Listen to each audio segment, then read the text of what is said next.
Merci à vous, Marie-Estelle Dupont, d'avoir accepté avec tant de générosité notre invitation. Alors, vous êtes psychologue clinicienne, spécialisée en psychopathologie, en neuropsychologie et en psychosomatique. Vous êtes une vraie psychothérapeute puisque vous recevez des patients de tous âges, de tous horizons. Vous êtes également une intervenante régulière dans les médias, à la télévision, à la radio, pour défendre évidemment la santé psychique et la santé des enfants. Vous avez été une actrice très importante pendant la période du Covid pour rappeler les besoins essentiels de nos enfants et notamment vous opposer à la fois au port du masque et à la fois à la vaccination des tout-petits. Vous êtes auteur de plusieurs ouvrages. Le premier en 2015, Découvrez vos super pouvoirs chez le psy, chez Erol, et puis Se libérer de son moi toxique plus récemment chez Larousse-Poche.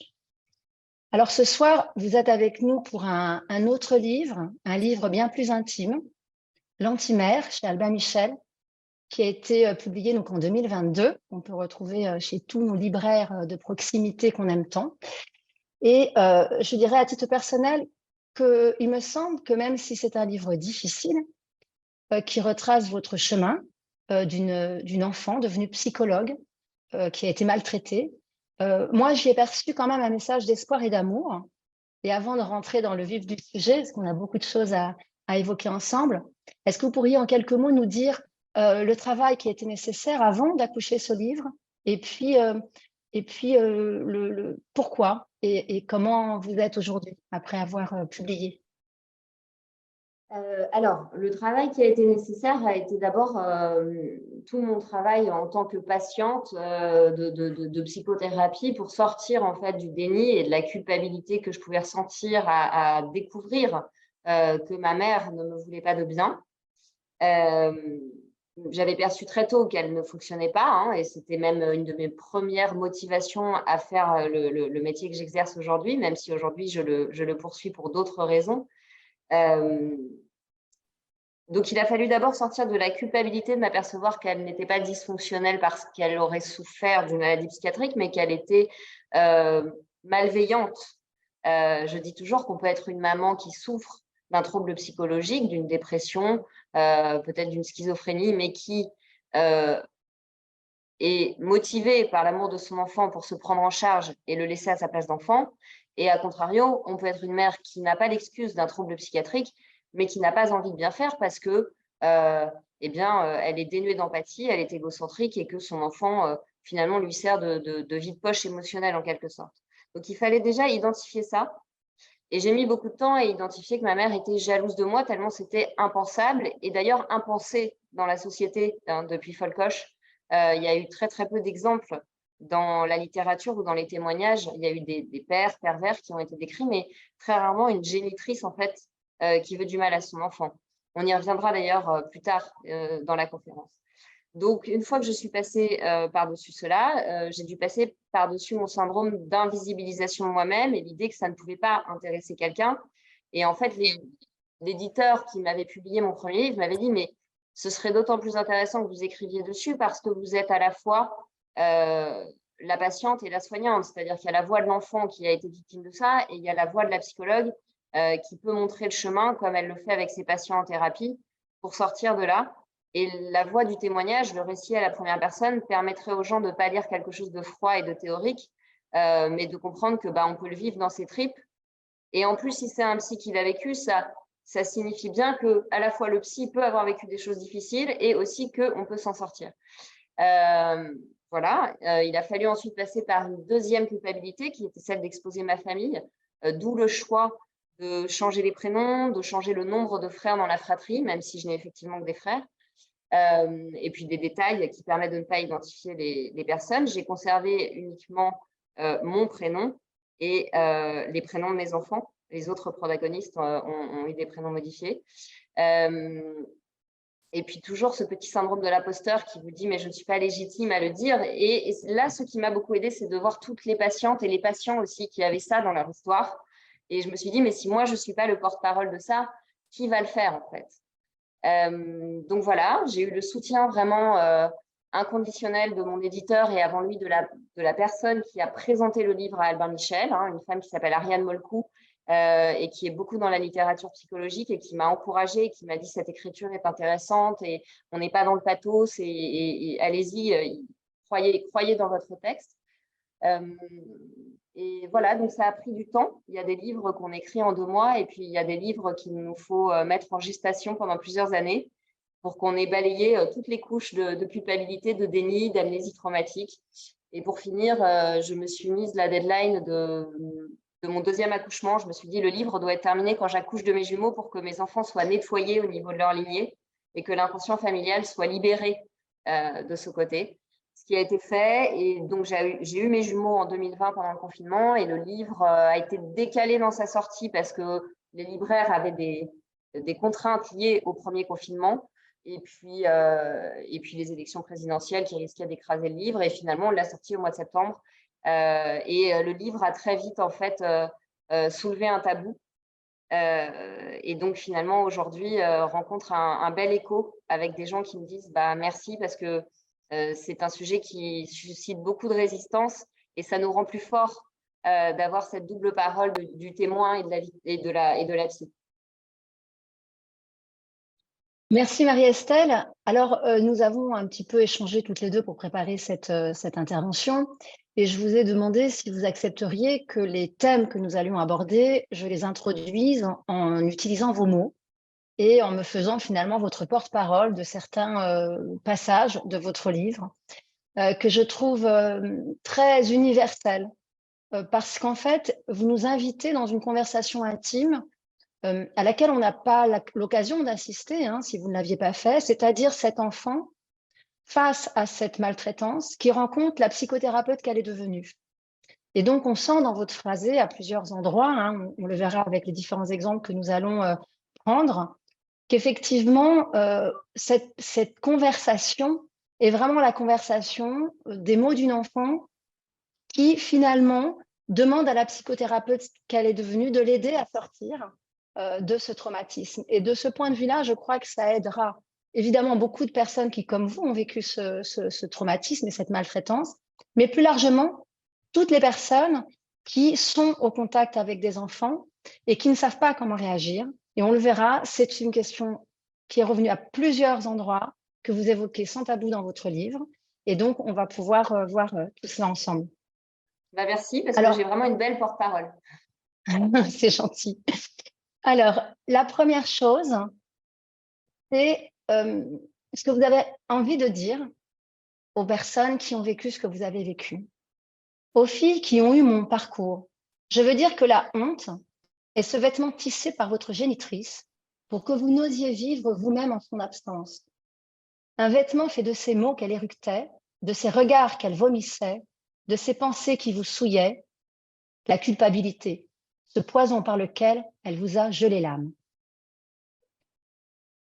Alors, évidemment, Marie-Estelle, on a envie de vous demander comment on pourrait définir la maltraitance d'une mère. Vous avez commencé en début de votre intervention, mais peut-être de manière plus éclairante pour même des gens qui le vivent, qui l'ont vécu et qui ont été confrontés, j'imagine, à la même chose que vous, c'est-à-dire comment à un moment je sais que ma mère est maltraitante, que ce n'est pas de la maladresse, que c'est une maltraitance volontaire. Toutes ces questions qu'évidemment soulèvent la question de comment est-ce possible qu'une maman soit maltraitante pour son enfant, envers son enfant. Alors, je pense que dans la définition de la maltraitance, il y a un élément très important qui est la notion de répétition et de chronicité. En effet, le cerveau de l'enfant ne retient pas forcément ce qui est négatif ou ce qui est positif. C'est pas ça qui marque le cerveau de l'enfant. C'est plutôt la ponctualité versus la chronicité. Quelque chose qui se répète, quelque chose qui est chronique, organise l'architecture cérébrale de l'enfant. Donc, il y a maltraitance quand il y a une situation répétée d'atteinte à l'intégrité psychique, émotionnelle et ou sociale de l'enfant. Un isolement, hein, c'est une atteinte sociale. Des coups, évidemment, des abus, mais aussi des négligences de soins et bien évidemment des insultes et des humiliations. Donc, je le définirais de cette façon. C'est sans doute une définition incomplète, mais on a déjà quelque chose quand on peut dire il y a une atteinte répétée à l'intégrité physique, émotionnelle et ou sociale d'un petit. Donc, comment repérer que ma mère est maltraitante? Cela demande en fait de connaître ses besoins au moment où on se pose la question, de connaître, et là, pour le coup, les études de psychologie ou les livres de psychologie peuvent aider, de connaître objectivement quels sont les besoins affectifs et physiques d'un enfant pour son développement et pour ses stades de croissance, et de s'autoriser à questionner ce qu'il y avait derrière c'est pour ton bien. Est-ce que réellement c'était pour mon bien? Est-ce que c'était réellement en adéquation? Est-ce que c'était congruent avec mes stades de développement? Que l'on m'impose cela ou que l'on me prive de cela. Et si ça s'est répété, et ben effectivement, on peut se demander si le parent était intentionnellement ou non un parent maltraitant. Alors, par rapport à des questions qui nous ont été posées par les participants, on a une question qui est un peu comme, par exemple, qui est une question assez troublante. Est-ce que le fait de ne pas embrasser son enfant,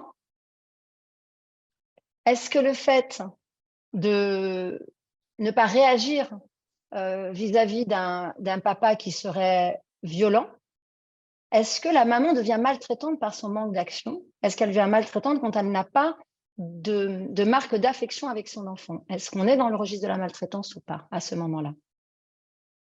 Alors, d'abord, on est des mammifères, c'est-à-dire que le lien d'attachement aux figures parentales passe par le toucher, par les regards, par l'attention portée. Donc, évidemment, il y a une déprivation dans ces cas-là, il y a une déprivation sensorielle, une déprivation de soins, qui est en elle-même une maltraitance. Et puis, je crois que quand on élève à deux un enfant, dans l'équipe parentale, même si on ne fait peut-être plus couple ou que les amants sont fâchés, il y a une sorte d'impératif, d'intervision entre le père et la mère, et qui évidemment qui ne dit rien consent.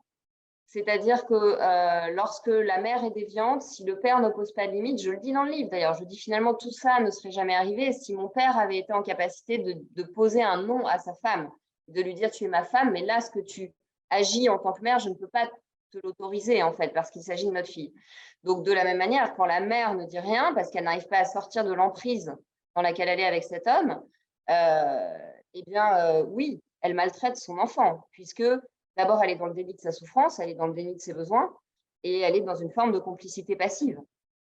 Même si elle est elle-même victime, on peut être une victime perverse, au sens où on peut être la victime d'un homme, mais développer des bénéfices secondaires et finalement en oublier sa mission de mère, qui est de rappeler à celui avec qui on a eu un enfant que cet enfant a des besoins et qu'ils ne sont pas négociables. Alors justement, on a une question qui était un peu troublante par rapport à ce que vous évoquez, Marie-Estelle, qui était une question de Nadia qui nous disait est-ce que dans la situation où une mère aurait eu un enfant avec un homme violent et qu'elle aurait choisi, dont on peut imaginer que pour protéger l'enfant, elle ne souhaitait pas ni dire à l'enfant qui était son père, ni dire au père qu'il avait un enfant. Est-ce que le fait de nier l'existence du père à l'enfant est une forme de maltraitance, alors bien même que dans le contexte, on pourrait évidemment considérer que là, la maman a eu un geste de protection, un premier geste ou une intention de protection. Difficile comme question. Alors, en fait, je crois que c'est difficile comme question parce qu'il y a en réalité deux questions. Il y a la question de la protection de l'enfant et qu'il est évident que si un homme a été condamné pour des violences sexuelles, on ne va pas lui envoyer un enfant de 2 ans sans surveillance chez lui, bien entendu, et qu'il est tout à fait légitime qu'une mère qui a de bonnes raisons d'avoir des soupçons protège son enfant, notamment les femmes qui accouchent quand elles sont tombées enceintes suite à un viol et qu'elles ont fait le choix de ne pas avorter. On l'entend tout à fait, c'est de la protection du mineur. Et puis, il y a un deuxième aspect de la construction de l'enfant qui est la narration. Il y a une filiation, on est des êtres qui s'inscrivent dans une temporalité et on ne peut pas savoir où on va si on ne sait pas d'où on vient.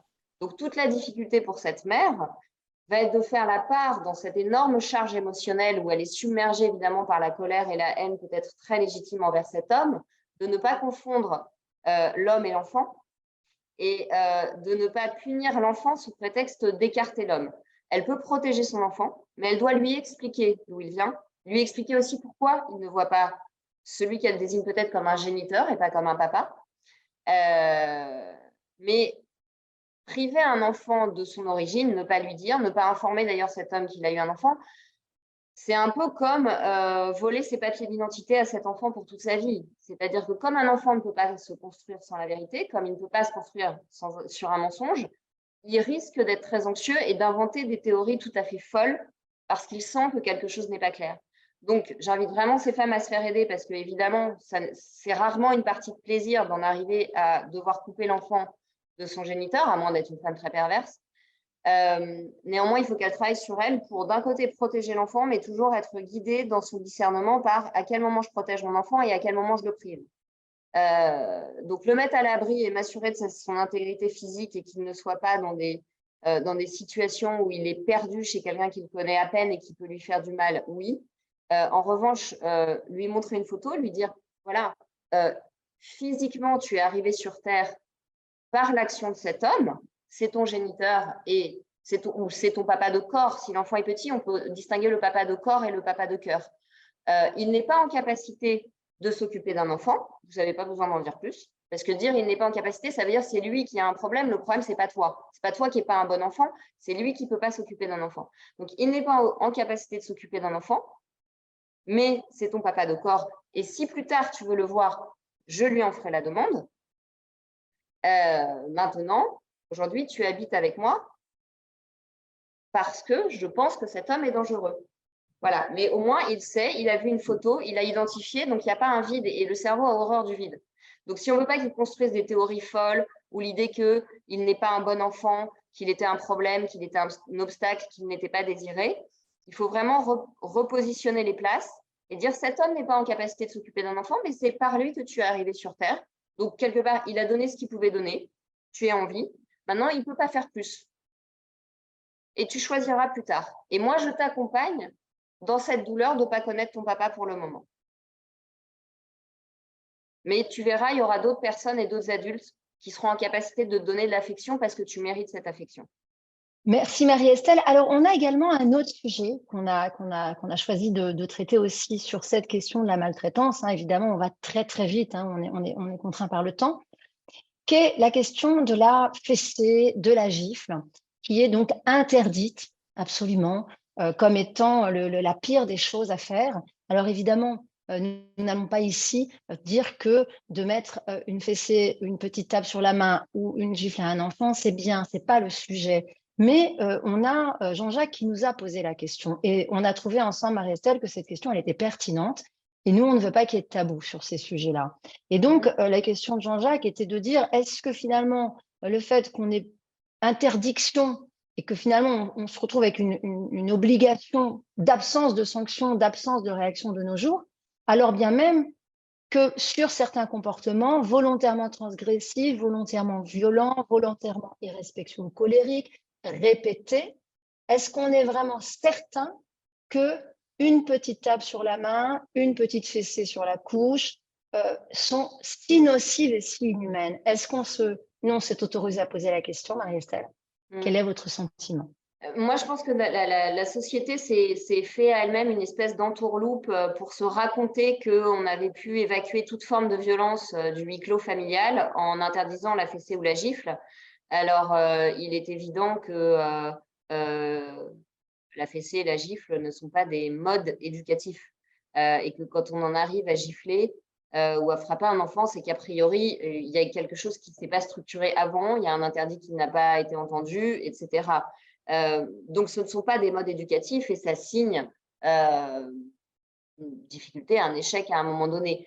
Maintenant, je crois que entre la main d'un petit enfant qu'on prend sans lui faire mal, en lui mettant une tape pour le conditionner à ne pas mettre les doigts dans la prise quand ça fait 4 fois qu'il essaye d'approcher sa main de la prise, évidemment sans lui faire mal et sans l'humilier, mais pour bien lui signifier que c'est interdit, sera beaucoup moins destructeur que de se raconter qu'on est au pays des bisounours, qu'il n'y a plus du tout de violence, qu'il n'y a jamais aucun dérapage dans la famille. Et à côté de ça, priver son enfant de regard à table, le priver de dialogue, le priver peut-être de respect et aller dans l'humiliation et l'insulte. Parce que je pense que quand le parent est exaspéré, le parent reste un être humain avec ses limites, quand il atteint des niveaux d'exaspération qui peuvent arriver avec un adolescent qui provoque,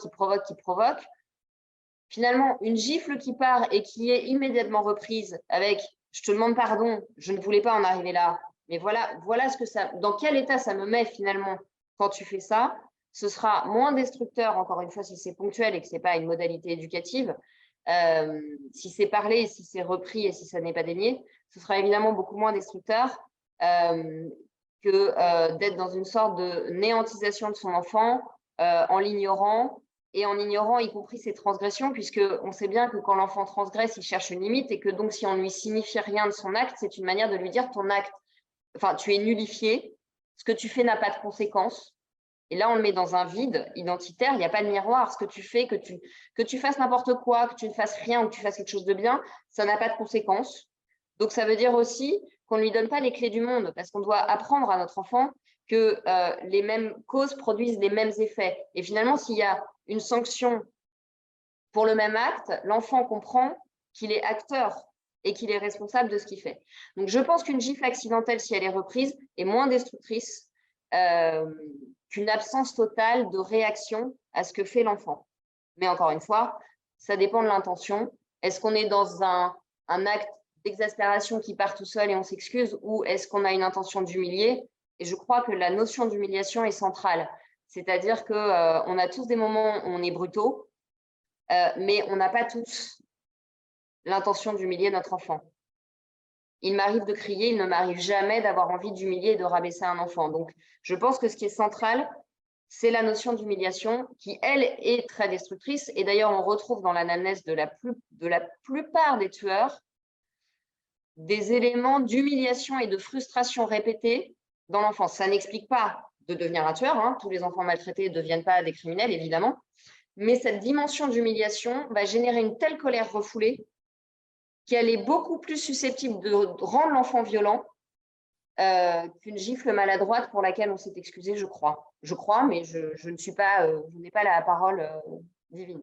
Merci Marie-Estelle. On va aborder le deuxième thème. Alors, votre livre est structuré en démarrant votre histoire d'enfant très tôt. Et là, on entre dans le chapitre qui est « J'ai 6 ans ». Oui. Ma mère est très hystérique. Un trouble de la personnalité caractérisé par une dramatisation des émotions et une totale absence d'empathie et d'introspection. Beaucoup de théâtralité dans son égocentrisme acharné. Comme un écran de fumée qui hypnotise l'autre, elle crie, pleure, se tord, gesticule. Elle a développé des troubles obsessionnels extrêmes concernant la propreté. Elle peut se rouler par terre en pleurant parce qu'il y a un cheveu coincé dans la roue de l'aspirateur. Je l'observe attentivement. Cela me fait peur essentiellement. Je ressens aussi un peu de pitié, du dégoût que je refoule, puis beaucoup de fatigue. La terreur épuise en rendant impossible tout répit psychique. Vous l'avez un petit peu abordé, Marie-Estelle, mais effectivement, vous avez levé le voile sur un tabou de notre société. On ne peut pas accepter l'idée qu'une mère soit maltraitante, un parent maltraitant, mais surtout une mère, je crois. Et on aurait tendance à vouloir expliquer, à vouloir conscientiser. Et on a souvent tendance à dire, mais peut-être qu'elle a été elle-même enfant maltraitée. Alors, peut-être arrêtons-nous un moment sur ce sujet.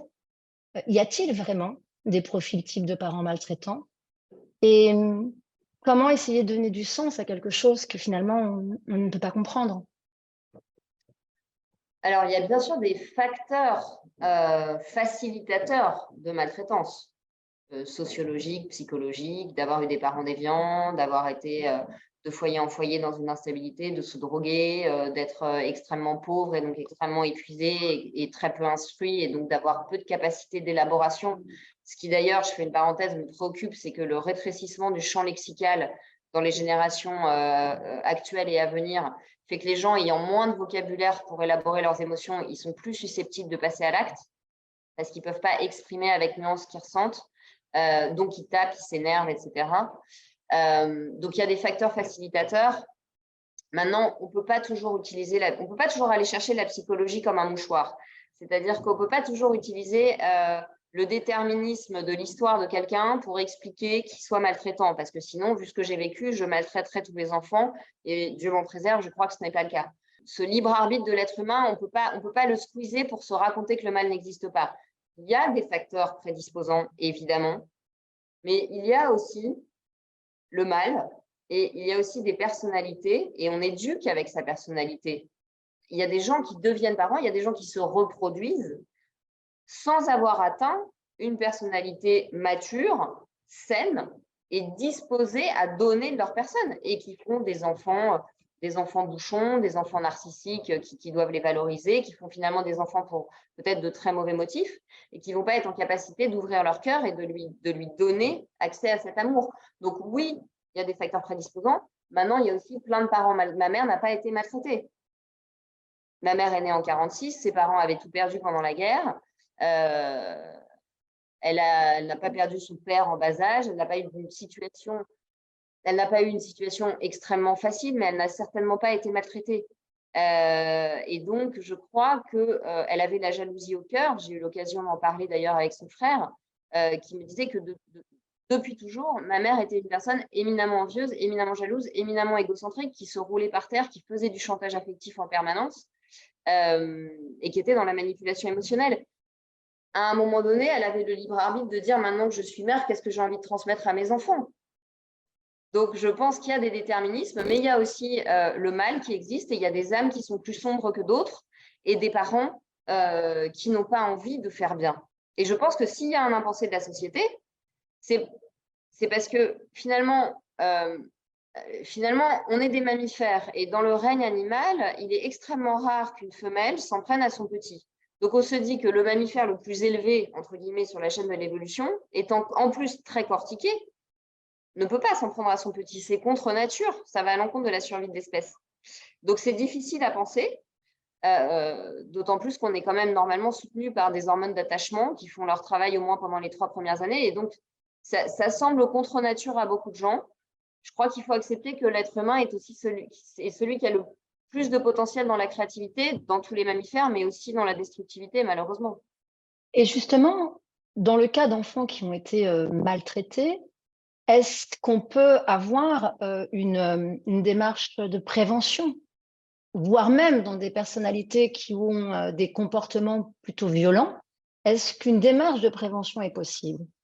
Ou est-ce que c'est quasiment illusoire de tenter de prévenir En fait, je dis toujours, le métier le plus difficile au monde, on n'a pas de formation pour le faire. En fait, il n'y a pas d'école pour être parent.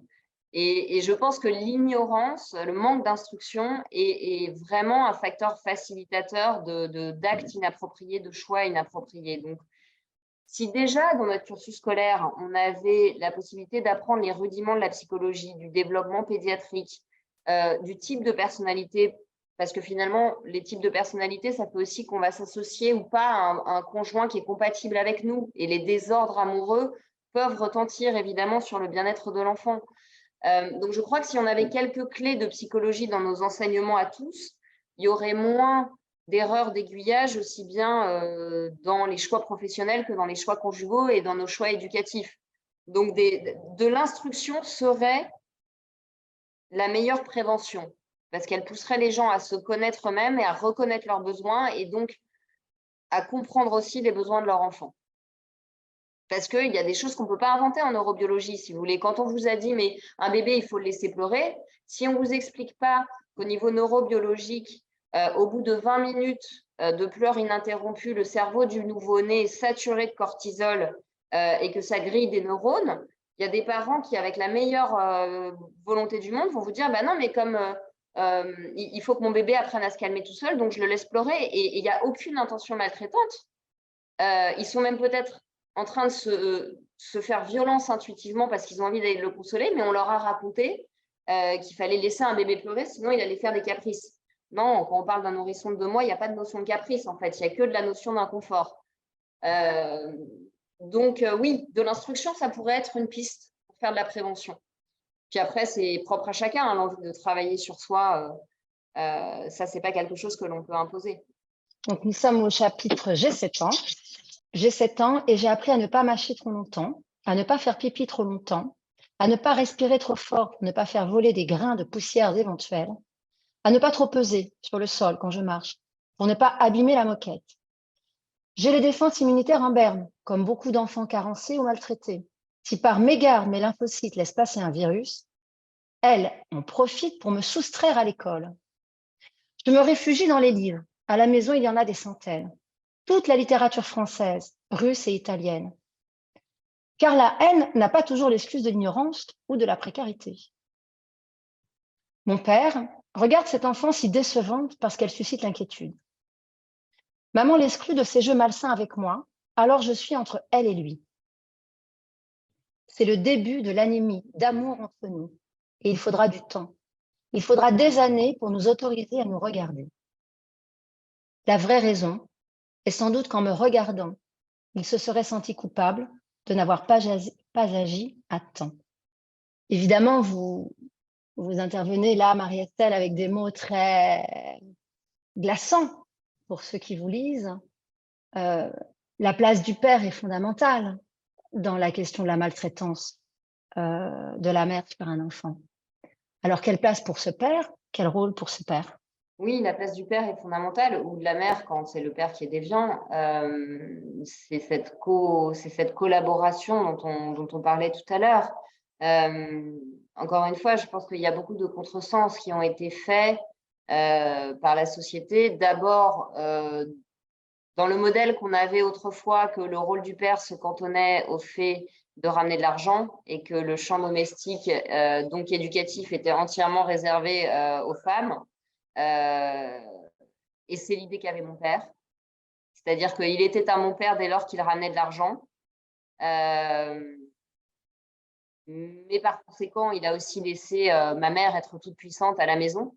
Et comme elle était invivable, il travaillait le plus possible, désertant ainsi le champ de l'éducation encore un peu plus. Et puis, je pense qu'on est passé de cet extrême à un autre extrême parfois dans la société qui était les pères, on s'en fout, on n'en a pas besoin. Nous, on peut tout gérer toute seule. Dans ce qui me semble être un grand fourvoiement du féminisme, parce qu'on a besoin des hommes et les hommes ont besoin des femmes. Jusqu'à nouvel ordre, l'humanité est composée de ces deux genres. Et a priori, c'est que cette altérité doit bien avoir une utilité.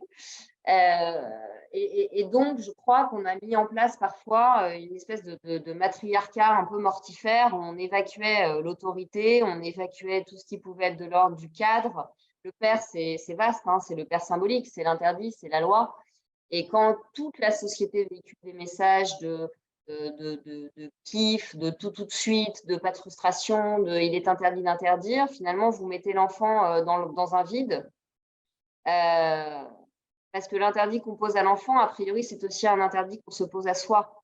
Donc, il y a un enfant qui a tous les droits, c'est aussi un enfant qui est complètement impuissant et qui se retrouve soumis à des décrets éducatifs qui ne sont pas de l'ordre de la protection, mais qui peuvent être de l'ordre de la domination. C'est-à-dire que si le parent lui-même n'est pas bien construit, il ne va pas interdire et autoriser en fonction de règles qui ont du sens et qui sont structurantes pour le développement de l'enfant, mais il va être dans la domination. C'est-à-dire, là, j'ai pas envie de m'occuper de toi, donc tu peux regarder la télé. Et puis, le lendemain, j'estime que les écrans, c'est mauvais, donc tu peux pas regarder la télé. Donc, du coup, cette manière d'évacuer la figure paternelle au sens large, encore une fois, le père n'est pas forcément le géniteur qui est le mari, etc.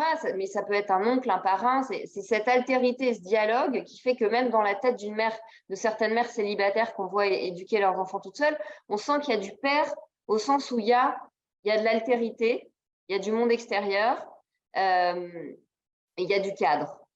Et je pense que ce cadre, qui peut paraître austère, qui peut paraître rabat-joie, est en réalité un facteur de protection de la maltraitance. Parce que si l'enfant a des limites et qu'il ne se met pas à faire n'importe quoi, vous êtes aussi moins exposé, vous, à être à bout, à être exaspéré et à passer du parent ultra permissif au parent violent. Donc finalement, les interdits sur lesquels on peut nous s'appuyer, parents, ça permet qu'il y ait des cadres qui tiennent. L'interdit, il est toujours là, du lundi au dimanche, il ne bouge pas. que je sois fatiguée ou non, que je sois en capacité de te réexpliquer pourquoi ou non, l'interdit, il est posé. Et ce cadre aiderait les parents à justement ne pas décompenser parfois dans des humiliations et dans une agressivité verbale qui fait énormément de dégâts sur l'estime de soi d'un adolescent ou d'un petit. Dans la situation de votre récit, votre père n'a pas pris cette place, à aucun moment. Il a même capitulé très vite, à plusieurs endroits. Hein, ça, j'inviterai nos participants à découvrir votre livre et à voir le récit complet, mais cette maltraitance va s'accentuer avec le temps, elle va aller crescendo de votre développement, de votre féminité d'ailleurs. On voit bien qu'il y a un lien aussi là entre la maltraitance d'une mère qui jalouse sa fille et malgré des actions quand même qui sont véritablement répréhensibles, un état de santé extrêmement carencé de vous petite, il ne prend pas la mesure, alors c'est un homme intelligent, c'est un homme qui vous aime. Comment on explique ça, comment on ressent ça et comment on gère ça, même quand on est plus grande? Comment on le gère? On le gère comme un chagrin d'amour, on le gère comme une rencontre manquée en fait. Comment on l'explique? Alors d'abord, je crois que mon père, ils avaient eu que des garçons et je n'étais pas un enfant désiré par mon père. Mon père ne désirait pas cette grossesse. Ma mère est tombée enceinte parce qu'elle sentait que mon père était en train de partir. Donc j'étais un objet ambivalent pour lui. J'étais à la fois le fil à la patte et la 8e merveille du monde parce qu'il n'avait pas eu de fille et que finalement il s'apercevait que c'était vachement sympa d'avoir une petite fille, une petite dernière sur le tard. Et en réalité, quand on voit les photos, c'est très frappant d'observer les photos de ma mère à la maternité avec ce bébé-fille dans les bras qui la crucifie sur place. C'est-à-dire qu'on a l'impression que je vais tomber de ses bras, elle ne me tient pas. Elle ne me tient pas et elle a le regard complètement vide. Et quelques années plus tard, une photo de moi dans les bras de mon père. Et en fait, j'ai un ami qui m'a dit, mais tu sais, ta mère ne t'a jamais pardonné que ton père te regarde comme ça. C'est-à-dire qu'il y a une fierté, un amour dans les yeux de cet homme qui tient sa petite fille de 3 ans dans les bras, que ma mère n'a pas supporté parce qu'elle estimait que toute affection qui était accordée à quelqu'un d'autre lui était retirée. Et donc, finalement, elle avait voulu retenir mon père en ayant un enfant. Or, elle avait fait rentrer une rivale dans sa tête à elle. J'étais une rivale puisque j'étais une fille. Et donc, elle n'a eu de cesse de punir mon père et moi à chaque fois que mon père me manifestait de l'affection. Donc, elle lui rendait la vie tellement invivable qu'il prenait la fuite et que, par un jeu très pervers, il a dû finir par comprendre, même si c'était implicite, que chaque fois qu'il me manifestait de l'attention, j'étais encore plus maltraitée derrière. Et lui était puni aussi. Il n'était pas du tout éduqué sur le plan psychologique et je pense qu'il avait une mère, ma grand-mère paternelle, qui pour le coup était une femme tellement droite, qui aimait tellement ses enfants. Elle en avait eu 5 et elle avait perdu une de ses filles à 20 ans. Et elle aimait tellement ses enfants et elle aimait tellement ses petits-enfants. Moi, quand je suis née, j'étais sa dernière petite fille, elle m'a fait un magnifique berceau. Enfin, c'était une femme qui avait un respect incroyable de la maternité et qui défendait comme une louve ses enfants. La maison avait été occupée par les Allemands, elle avait répondu à des officiers allemands parce qu'elle ne voulait pas qu'on touche à ses petits. Et donc, il ne pouvait pas imaginer qu'une mère veuille du mal. Et ma mère a joué de ça. Ma mère a joué de ce bénéfice du doute qu'il accordait à la perverse. Elle était perverse, mais il ne pouvait pas imaginer qu'une mère, pour lui, une mère, c'est une poule avec ses poussins et c'est pas plus compliqué que ça. Et elle protège ses poussins. Donc c'était à chaque fois que ma mère mentait, il la croyait quand elle lui disait mais je lui ai coupé les cheveux à 3 cm sur la tête pour pas qu'elle ait de tout et qu'elle perde pas ses cheveux. Il était myope, il était incapable de décrypter et je pense qu'il n'avait pas envie. Je ne l'excuse pas. Je ne dis pas qu'il n'y avait pas une énorme part de lâcheté. Je pense qu'il était très amoureux de ma mère, mais dans un amour extrêmement toxique qui le désarmait complètement et qui lui retirait son discernement et même sa morale de père, en fait. Parce qu'à un moment donné, c'est de l'ordre de la morale, la protection de l'enfance. Donc, il s'est laissé aller à une sorte de non-assistance à personne en danger, finalement. Et il s'en est lavé les mains. Il a un peu jeté l'éponge, effectivement, puisqu'il m'a laissé partir toute seule avec elle quand j'avais 14 ans. Ce que ma grand-mère trouvait absolument scandaleux, puisqu'elle estimait que ma mère devait être hospitalisée. Ce que mon frère aîné trouvait quand même très, très dangereux. Beaucoup de gens ont dit à mon père de ne pas faire ça, dans les amis de la famille. Mais ma mère a si bien joué de son chantage qu'il a laissé faire. Et sur ça, d'ailleurs, il m'a demandé pardon. Je crois qu'il a regretté. Il a regretté d'avoir laissé faire, mais il n'en a pas tiré de leçon. C'est-à-dire qu'il ne s'est pas dit, bon, bah, ma femme est quand même dangereuse. Et il n'a jamais posé de limite. Et donc, aujourd'hui, il est toujours sous son emprise. Et en fait, je vois mon père si mon père est autorisé par ma mère à me voir. Voilà. Mais c'est son chemin. Hein. Moi, j'ai fait ma part du job. Je ne peux pas faire sa part du job. Merci, merci Marie-Estelle. C'est évidemment très, très précieux votre témoignage et votre analyse sur cette situation de maltraitance que vous avez personnellement vécue. On a une question qu'on avait vue ensemble, Marie-Estelle, qu'on a trouvée intéressante parce que ça fait écho à ce que vous évoquiez tout à l'heure. C'est Christian qui est un grand-père et qui nous parle de ses 2 petites filles et de son fils qui a subi. Donc là, c'est vraiment la situation exactement un peu celle que vous avez vécue, mais le fils de Christian est parti. Hein, ils ont subi les conséquences d'une maman perverse narcissique violente. Et après le divorce, hein, le fils de Christian a mis 7 ans, enfin le divorce a mis 7 ans à être prononcé. Et en fait, ils viennent juste de récupérer la garde des enfants, donc depuis 6 mois, des petites filles qui ne sont plus si petites, hein, parce que 7 ans pour divorcer, 3 ans pour prononcer le fait que les enfants soient pris en charge par le papa. Et du coup, on ressent dans la question de Christian l'inquiétude de comment va faire son fils et comment les grands-parents vont pouvoir l'aider à prendre en charge ces enfants, ces jeunes filles qui ont vécu cela et qui vont rentrer bientôt dans une phase d'adolescence. Comment on peut expliquer quand on est le papa qui, là, pour le coup, est parti, a protégé ses enfants en obtenant la garde, mais ils partent tous avec une sacrée valise émotionnelle quand même. Mais ça a pris Quel 7 ans. conseil on peut lui donner? Ça a pris 7 ans. Mais ça a pris 7 ans 7 ans. pour partir, plus 3 ans pour avoir la prononciation du divorce et que que le papa récupère la garde des 2 jeunes Donc, filles. pendant tout ce temps, les petites étaient à temps plein chez la mère?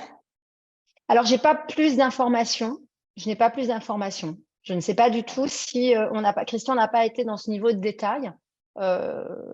Je pense que le papa n'a pas dû laisser les filles chez la mère tout le temps, puisque a priori, Oui, il devait ça avoir a un duré. droit de visite classique un week-end sur 2. Bon, d'abord, il ne faut pas projeter la manière dont les filles vont avoir métabolisé ça. C'est-à-dire qu'il y a peut-être une des 2 filles qui va avoir très, très bien cerné que son père voulait la protéger, et puis une autre qui a peut-être été un peu plus aliénée par la mère dans un discours très ignominieux sur le père, très salissant. Mais là, c'est qu'une question de temps, en fait. C'est-à-dire que ces petites filles vont être à nouveau dans un foyer où elles ont un amour respectueux, un amour juste, où elles vont vivre donc quelque chose qui contraste avec ce qu'elles ont vécu. Et l'enfant a cette force de savoir au fond de lui qui est son parent. Donc, je ne dis pas que ce sera du jour au lendemain tout rose et très facile, mais ce n'est pas forcément les questions que nous, on se pose parents, que nos enfants dans ces situations se posent. Alors, c'est important de mettre des mots sur le fait que oui, ça a été très long, ça a été un parcours du combattant. Et voilà pourquoi j'ai voulu récupérer votre garde. Parce que moi, en tant que père, j'ai le devoir de vous protéger et j'ai estimé que votre intégrité était en danger et que votre maman avait des comportements qui nuisaient à votre développement. Maintenant, en aucun cas, je ne regrette d'avoir eu des enfants avec elle, en aucun cas, je ne vous empêcherai de voir votre mère pour bien montrer que justement, il n'est pas en miroir, il n'est pas dans la vengeance. Il y a l'intérêt supérieur de l'enfant qui là, en l'occurrence, était de les ramener chez lui et de leur offrir un cadre bienveillant, serein, sécurisant et de leur dire, voilà, je vous demande pardon que vous ayez tant souffert de cette situation. J'ai fait de mon mieux, beaucoup de choses m'ont échappé, je n'ai pas pu faire mieux, je n'ai pas pu faire plus vite. Je n'ai pas pu vous épargner d'avoir une mère perverse. En revanche, je serai toujours à vos côtés pour surmonter les blessures que ça a pu engendrer chez vous. Donc, si vous n'avez pas envie de me parler de quelque chose, vous ne m'en parlez pas. Mais si vous avez envie de me parler de quelque chose, ne vous demandez pas si ça va me déranger, ne vous demandez pas si ça va me blesser. En fait, je sais ce que vous avez vécu, mais je ne peux pas deviner comment vous avez ressenti les choses. Donc, venez me parler. Si vous avez des reproches à me faire, vous pouvez me les faire. Et évidemment, je ne peux pas changer votre mère magiquement, mais je serai toujours… Le fait que l'enfant sache qu'on est à côté de lui pour surmonter l'épreuve, que son père l'ait abandonné, que sa mère l'ait maltraité, ça change tout. Moi, ce qui m'a tuée, à un moment, hein, évidemment, je m'en suis sortie après, mais ce qui à un moment donné me rendait folle, c'était le déni de mon père. C'était parce que je vivais. Si j'avais vécu ça et que mon père m'avait dit, ma cocotte, on va trouver une solution, ça ne va pas durer éternellement, qu'il avait entamé une procédure de divorce, donc il avait signifié à la société qu'il ne voulait plus de lien amoureux avec une femme qui s'en prenait à ses enfants, j'aurais eu une idée de l'amour, j'aurais eu une idée de mes droits, j'aurais eu une idée du respect. Le problème, c'est qu'on me disait que ce que je voyais n'existe pas et que ce que je ne voyais pas existait et que mon père m'expliquait, ta mère est stressée, c'est sa façon d'exprimer son amour. Donc, il participait à la perversité. Donc, on peut pardonner, mais on ne peut pas oublier. Donc, moi, j'ai posé un pardon, mais je n'oublie pas ce qu'il a fait. Et en tant que mère, je vois très bien quelle est sa part de culpabilité. Voilà, donc je pense que le fait que déjà il se soit dissocié, il a entamé cette procédure, il ne mesure peut-être pas parce qu'il a mal pour ses filles dans sa chair, mais en fait, il ne mesure pas à quel point il a sauvé quand même leur santé mentale. Parce qu'avec le temps, elles vont pouvoir traverser la douleur quand elles vont revivre en thérapie peut-être ce qu'elles ont vécu avec leur mère, mais cette douleur, elles vont pouvoir la traverser en se disant, à côté, il y avait ça. À côté, il y avait l'amour de mon père et il n'a jamais abandonné. Or, en général, quand on a la blessure de rejet de la mère, en face, on a l'abandon du père. Et ces petites, elles n'ont pas eu ça. Donc, ça va prendre du temps parce qu'ils sortent tous les trois, et même le grand-père, les grands-parents, hein, enfin, ils sortent tous là d'une épreuve extrêmement éprouvante. Mais il faut qu'ils s'accordent du temps, de la douceur, du bon, voilà, loin de tout le pathos que peut semer une personnalité perverse. Du bon temps ensemble pour se recharger déjà, se recharger en affect, se recharger en énergie. Et puis le temps va faire son travail si la parole circule en fait entre eux. Et puis chacun va aller faire sans doute un petit bout de chemin en psychothérapie. Merci Marie-Estelle. Alors vous avez 9 ans, le téléphone sonne. Comme toujours, il est sur répondeur. Elle se coupe de tout le monde. Les gens sont tous des cons. Sans exception, c'était épatant. La vérité, c'est que je dois répondre, mais que je ne dois rien dire. Je ne dois pas dire qu'elle est malade, sinon je vais me faire maltraiter, rejeter, insulter, secouer, traiter de salope et agresser. Je ne dois pas dire qu'elle va bien, sinon je vais me faire maltraiter et rejeter, insulter, secouer, traiter de salope et agresser. Comment est-ce que j'arrive à avoir un discours cohérent, convaincant, qui ne déchaîne pas, s'effondre et rassure les gens?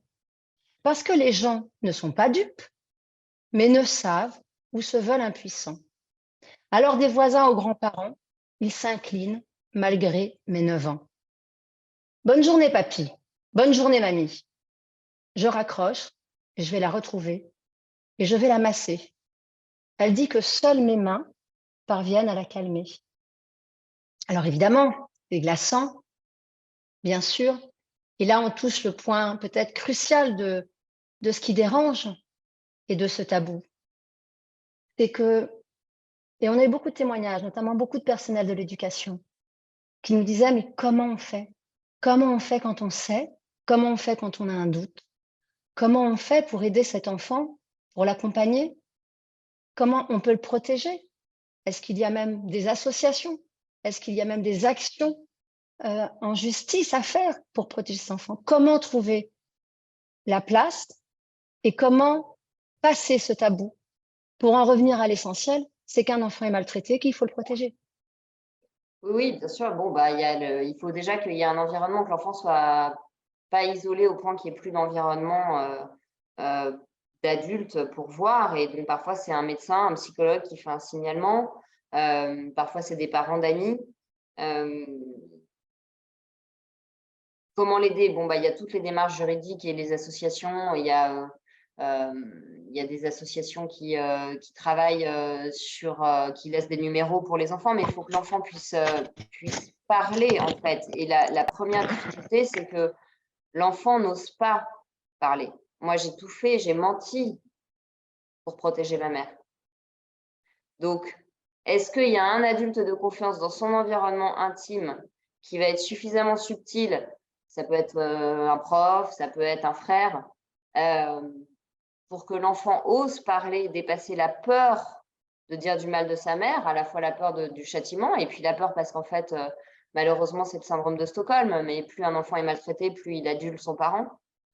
Donc la première chose à faire, c'est quand on est, nous, adultes, au contact d'enfants dans nos métiers ou dans notre vie sociale, être attentif aux signaux d'un enfant qui semble avoir peur de parler ou qui semble trop adulte, trop tout va bien.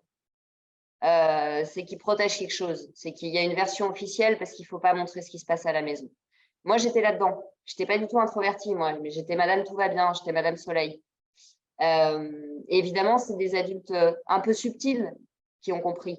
C'est ma prof de piano qui a dit « Non, mais il y a un truc qui ne va pas. Tu sursautes à chaque fois que je te reprends sur une note. » Donc, elle a senti que j'avais les réactions d'un enfant maltraité. Voilà, c'est notre attention et notre empathie portée aux enfants qui nous entourent qui permettent d'identifier les situations. C'est sortir aussi de nos préjugés et de ce qui nous dérange. C'est-à-dire qu'on a tellement envie de croire qu'une mère, c'est toujours bon, parce que finalement, l'image de la famille est déjà très abîmée dans notre société. Et moi qui défends autant que je peux la famille, j'ai envie de dire, quand je parle de ça, c'est comme quand on parle de l'inceste. C'est pas pour abîmer l'image de la famille, au contraire. C'est parce qu'on aime la famille, qu'on ne supporte pas que ce soit au sein de la famille que commence la destruction d'un être humain.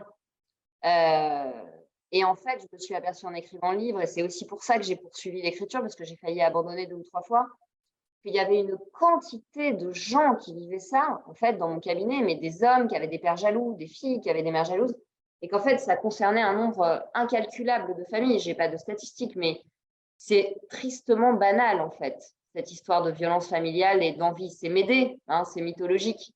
C'est la mère qui préfère bouffer ses enfants que les voir exister loin d'elle. Et ma mère était là-dedans.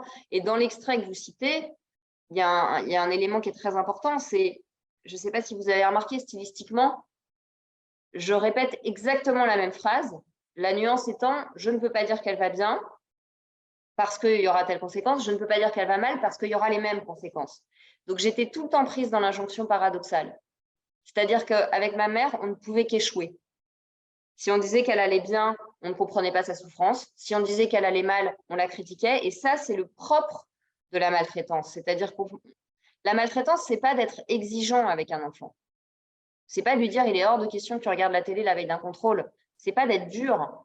Ce n'est pas de le challenger. Ce n'est pas de lui imposer une certaine discipline. Ce n'est pas de la maltraitance, ça. C'est des appuis. La maltraitance, c'est de mettre l'enfant sciemment dans une situation où il ne pourra que se sentir être une merde. C'est lui dire, si tu réussis, tu me dépasses. Mais évidemment, tu n'as pas le droit de rater parce que tu me fais honte. Si tu es belle, tu es une salope. Mais si tu es moche, tu es une merde. Et en fait, moi, j'ai été prise là-dedans tout le temps. Donc, en fait, c'est un interdit d'exister. Et l'enfant, il est comme une poule sans tête. Il court dans tous les sens pour essayer de satisfaire sa mère. Donc, du coup, il se dit, mais si je suis premier, qu'est-ce qui va se passer? Et si je ne suis pas premier, qu'est-ce qui va se passer? C'est encore pire.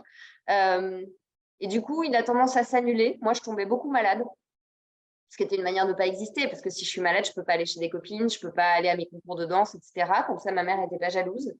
Et puis, il développe une espèce de syndrome d'imposteur, de perfectionnisme, où tous les matins, il a l'impression qu'il doit regagner entièrement sa confiance en lui et la confiance de l'adulte, et que finalement, tout ce qui réussit, c'est normal de le réussir. Et par contre, les micros, même pas échecs, enfin, je veux dire, renverser un verre d'eau, c'est une catastrophe nucléaire. Et j'ai une petite fille en ce moment en thérapie qui arrive, quand elle arrive le week-end chez son papa, elle est absolument tétanisée parce que quand son papa lui dit, s'il te plaît, est-ce que tu peux ramasser le truc que tu as fait tomber, très gentiment, elle explose en larmes, elle lui dit « s'il te plaît, me fais pas de reproches, me fais pas de reproches », parce que cette gamine est absolument terrorisée par les humiliations que sa mère lui impose. Elle a une mère très dysfonctionnelle, qui l'humilie, qui maltraite son animal domestique devant elle pour lui faire peur. Et donc, cette petite fille est totalement terrorisée. Voilà, donc je pense que les réactions de l'enfant quand on invite le copain d'un gamin à la maison, etc., parfois ça nous met la puce à l'oreille. Ça nous met la puce à l'oreille sur ce qu'il peut vivre. Des enfants trop rigides, trop parfaits, ou des enfants qui semblent vraiment avoir très très peur de l'autre. C'est très éclairant et je pense qu'on aurait besoin que vous nous donniez quelques pistes peut-être. On a des personnes qui sont soit assistantes familiales, qui sont des accueils de famille, qui sont des professeurs. Alors, on comprend bien la difficulté de la mission quand on est face à un enfant qui subit une maltraitance. Donc, il y a d'un côté ce qu'on peut faire pour l'en protéger, éventuellement agir pour qu'elle soit reconnue et le sortir de ce contexte maltraitant. Et puis, il y a également, qu'est-ce qu'on peut faire pour cet enfant, à défaut de l'en sortir, à défaut de le dire parce qu'on sait déjà?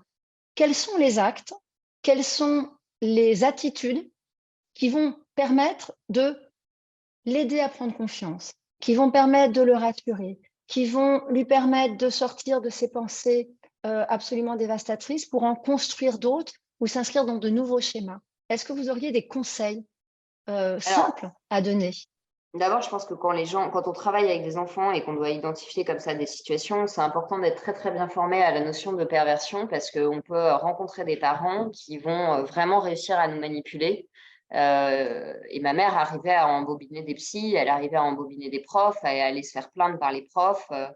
Donc, vraiment bien comprendre que quand on voit les parents, voilà, savoir repérer quelqu'un qui est pervers narcissique, et savoir repérer, à contrario, un parent qui est dans le mal-être, qui est sur le point de craquer, un parent qui est dans une situation très précaire matériellement, qui n'a pas sa famille autour de lui, qui a peut-être un enfant porteur d'un handicap et qui risque de basculer qui a peut-être basculé dans la maltraitance parce qu'il est dans la détresse. Et dans ces cas-là, lui donner un espace pour son mal-être et vraiment, d'abord lui réexpliquer qu'il a le droit de demander de l'aide, et ensuite que c'est pas parce que lui il est très en détresse que son enfant n'a plus besoin. Et donc, on va l'aider à trouver des stratégies, peut-être pour confier son enfant 2 nuits par semaine, pour pouvoir récupérer, qu'il est préférable que son enfant dorme chez des amis ou une marraine bienveillante et que la maman puisse dormir plutôt qu'être en déficit chronique de sommeil et finir par faire un geste maladroit et humilier son enfant, l'insulter ou même déclencher un accident domestique. Parce que ça, c'est quand même un facteur déclenchant aussi de la violence, la très grande fatigue et la précarité, l'isolement social.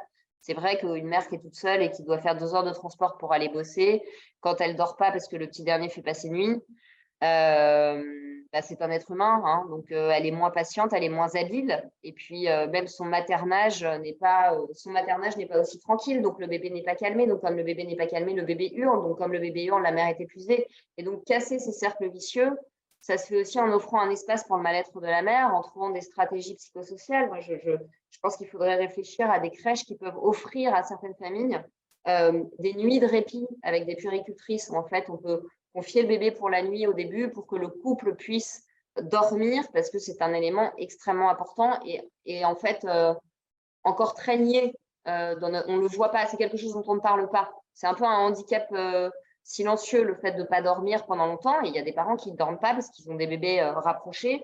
Pendant 2 ans, ils ne dorment pas. En fait, 3 ans, ils ne dorment pas. Donc, il y a ça.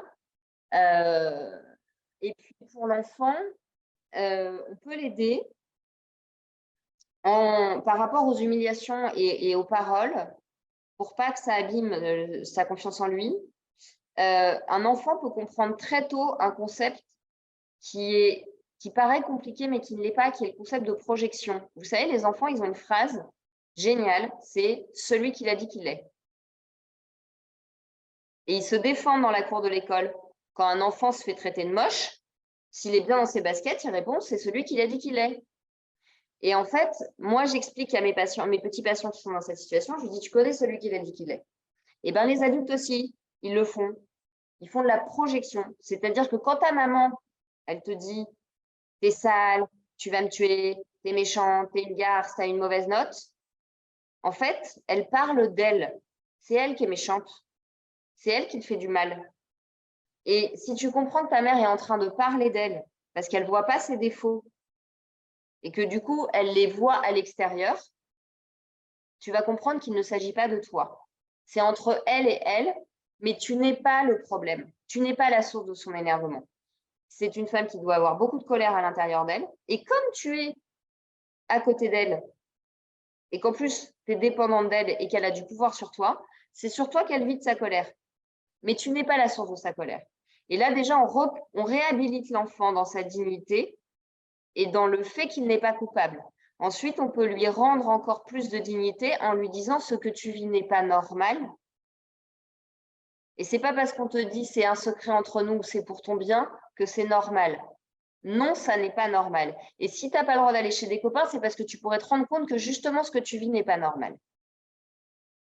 Et là, déjà, vous avez donné un petit pas de côté à l'enfant pour qu'il puisse un tout petit peu se distancier de ce qu'il vit. C'est pas moins douloureux, c'est même peut-être presque plus cruel, mais au moins, il ne s'identifie pas à ce que le parent maltraitant lui renvoie de lui, à savoir qu'il est une merde, qu'il est un monstre, etc. Et ça, c'est vraiment ce qui… Moi, je crois que si petite, quelqu'un m'avait dit, mais c'est pas ce qu'elle raconte, ça m'aurait fait gagner pas mal de temps.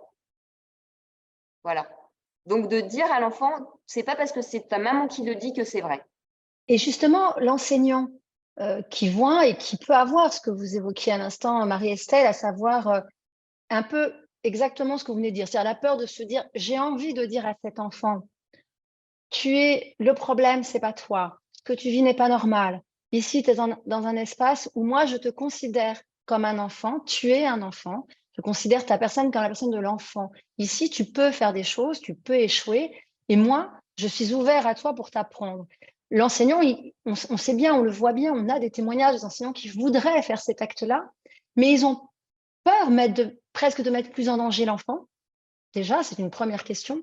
Et comment, sinon, réussir à passer ce message à l'enfant, puisque comme vous l'évoquiez très bien par votre vécu, l'enfant saura reconnaître la Non, je ne crois pas qu'on le bienveillance. mette en danger parce qu'en fait, ce qui met l'enfant en danger dans les situations de maltraitance, c'est l'isolement. Encore une fois, moi, si mon père avait quitté ma mère et que j'avais une belle-mère bienveillante, le fait d'avoir un soutien social, un support social, c'est-à-dire d'avoir d'autres modèles autour, ça m'aurait permis de désidéaliser plus vite ma mère. Et finalement, un adulte qui n'a pas désidéalisé ses parents, c'est un adulte qui est très manipulable. Si on continue de penser que parce que les gens ont du pouvoir sur nous, ils nous veulent forcément du bien, bah, ça fait aussi des gens qui acceptent des choses absurdes comme faire porter le masque à des enfants qui ne sont pas concernés par une maladie parce qu'ils ne peuvent pas imaginer que les gens qui ont du pouvoir ne prennent pas forcément des décisions qui vont dans le sens de l'intérêt supérieur de l'enfant. Donc non, je ne crois pas qu'on mette en danger l'enfant quand on est professeur en lui disant ici, tu es dans un espace où tu as le droit de ne pas savoir, tu as le droit de prendre ton temps, tu as le droit d'hésiter parce que d'abord, on accorde un répit psychique à l'enfant et ça entame sa santé physiologique d'être tout entendu. Moi, je n'avais pas le droit de ne pas savoir.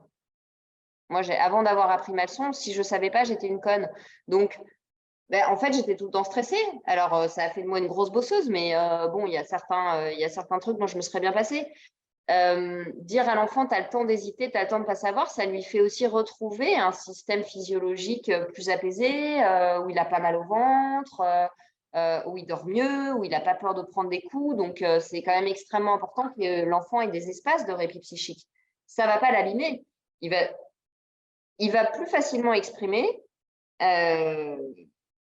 qu'il n'a pas envie de retourner chez sa mère. Mais le fait qu'il puisse dire qu'il n'a pas envie de retourner chez sa mère, c'est que déjà, il se désidentifie de la situation. Moi, j'étais le stade en dessous, j'étais dans le syndrome de Stockholm. Je ne voulais pas quitter ma mère parce que je pensais que non seulement c'était normal, mais que mon rôle, c'était de la sauver. Donc, je ne pense pas du tout qu'un enseignant se fourvoie quand il signifie quelque chose de ça. En fait, aucun adulte ne se trompe quand il considère un enfant comme une personne. Un enfant, c'est une personne, ce n'est pas personne.